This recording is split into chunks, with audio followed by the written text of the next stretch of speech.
Hi hello welcome back to our channel Sakhi talks and thoughts. ఈరోజు నేను మీకు ఈజీగా అయిపోయే tasty and spicy Rayalaseema special పల్లి పౌడర్ని చూపించబోతున్నాను. ఇది చాలా ఈజీ అండి, చాలా టేస్ట్గా కూడా ఉంటుంది.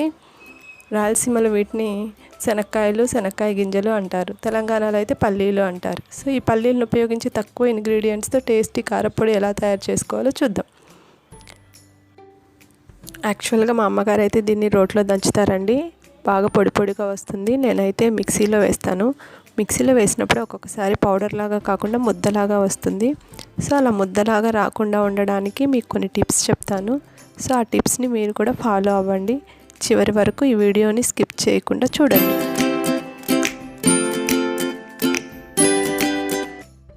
దీనికోసం ఈ మెజరింగ్ కప్ని ఉపయోగించి 2 కప్పుల పల్లీలని తీసుకున్నానండి.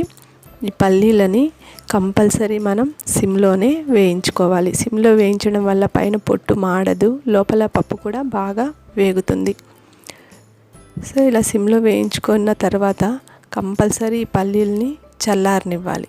చల్లారిన తర్వాతనే మనం మిక్సీ వేయాలి, లేకపోతే ఆ వేడికి పొడిలా కాకుండా ముద్దలాగా వచ్చేస్తుంది. ఇది ఒక టిప్ అండి. సో ఈ వేగిన తర్వాత ఈ పల్లీల పైన మనం పొట్టు తీయాల్సిన పని లేదు. తర్వాత ఈ వెల్లుల్లిపాయలని పొట్టొల్చుకోవాల్సిన పని లేదండి. నేనైతే ఇలాగే వేసేస్తాను.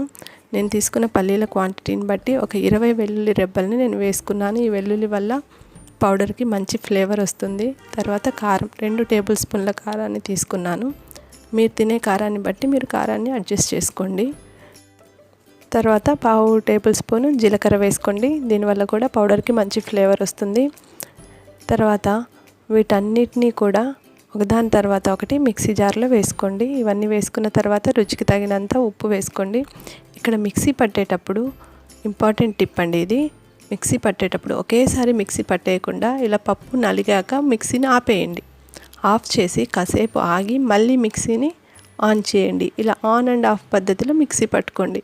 దీనివల్ల మిక్సీ జార్ వేడెక్కకుండా మీకు పౌడర్ లాగా వస్తుంది కారపొడి. దీన్ని మీరు ఎయిర్ టైట్ కంటైనర్లో ఉంచితే ఒక 15 డేస్ వరకు పాడవకుండా ఉంటుందండి.